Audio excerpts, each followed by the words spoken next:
Bonjour, je suis Bertrand, directeur du groupe IPSUP que j'ai rejoint en 2017.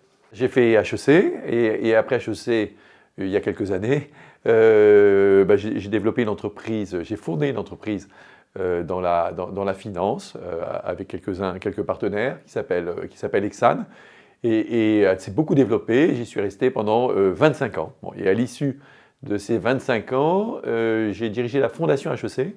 Et ça, c'est merveilleux, la Fondation HEC, parce qu'il faut lever des fonds pour aider, et notamment aider des élèves boursiers à rejoindre l'école s'ils n'en ont pas les moyens. Donc c'est une belle mission qui a du sens. Et quand j'ai appris qu'IPSUP allait être cédé par les pères fondateurs, j'étais très intéressé par le fait de reprendre IPSUP, parce que c'est une institution à laquelle je suis très attaché. IPSUP, c'est original, c'est-à-dire c'est à la fois une institution qui a 50 ans, et en même temps, en termes de mood, de dynamique, c'est une start-up. Et pourquoi il faut que ça soit une start-up? Parce que le monde de l'éducation bouge, parce qu'il y a pas mal de réformes à faire, parce que la manière d'enseigner et de transmettre le savoir bouge. Il y a du présentiel, mais il y a également du numérique, et ça c'est important.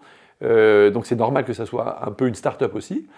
Et on décline cette exigence qui est de transformer le niveau des élèves en ayant des bons professeurs et en étant très proche des élèves. On le décline sur 4 filières différentes. Les écoles de commerce, les écoles d'ingénieurs, les écoles de sciences politiques, donc préparées à ces concours-là, évidemment nos jeunes lycéens qu'on aime beaucoup. Il y a 3 types de défis pour IPSUP. Le premier, c'est d'adapter la formation d'IPSUP au nouveau mode de sélection qui intègre bien sûr une exigence en académique, mais pas uniquement.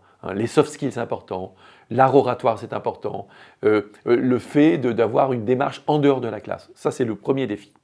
Le deuxième défi, c'est un défi qui consiste à ne pas préparer uniquement les élèves pour l'après-bac, mais également les préparer plus en amont, au lycée, au collège. Non, on ne va pas préparer à la crèche quand même, c'est un peu rapide. Mais quand même, c'est là où la plasticité des élèves est la plus forte, donc c'est sympa de les accompagner à ce moment-là. Bon. Troisième défi, c'est un défi d'organisation, un défi de dynamique humaine, c'est de savoir intégrer des jeunes qui nous apportent de la valeur, notamment parce qu'ils comprennent parfaitement bien ce qu'attendent les jeunes lycéens et les étudiants, parce qu'ils ont de la technicité et de l'expertise dans le numérique. Ça, c'est un vrai défi pour nous. Pour recruter nos futurs candidats, qu'est-ce qu'on attend de ces candidats, nous?